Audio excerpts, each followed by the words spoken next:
இப்போ பார்த்தீங்கன்னா, இது வந்து ஸ்வீப்பு.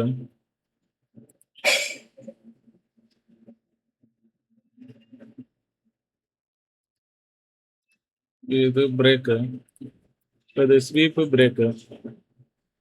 இப்ப மார்க்கெட்டு இந்த இடத்துட்ட ஆர்டர் போகணும். கரெக்ட்டுங்களா? ஆனா,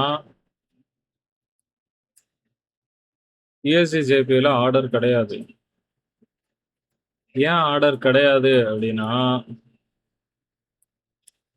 ஆல்ரெடியே மார்க்கெட்டு மேல் நோக்கி தான் இருக்கு. ரிவர்சலுக்கான இடம் கிடையாது. ஸோ, எப்ப ஆர்டர் போகலாம் அப்படின்னா, இந்த இடத்த மார்க்கெட் கிராஸ் பண்ணதுக்கப்புறம் நீங்க ஆர்டர் போக ட்ரை பண்ணலாம்.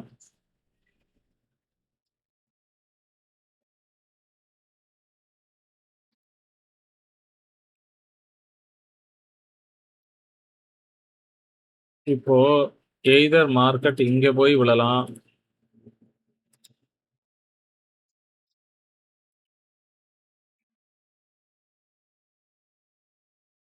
இல்ல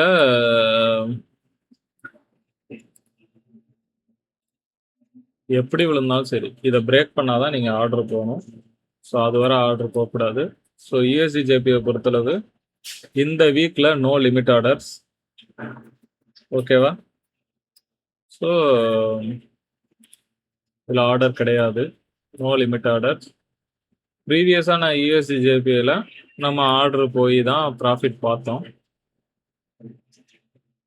பட் கரண்ட்ல நோ ஆர்டர்ஸ். புரிஞ்சா? நம்ம ப்ரீவியஸா எங்க ஆர்டர் பார்த்தோம்னா, இந்த என்ட்ரில ஆர்டர் பார்த்திருந்தோம். இந்த ஏரியாவுல நம்ம இதுக்கு முன்னாடி ப்ராஃபிட் பார்த்திருந்தோம் ESG-JPYல.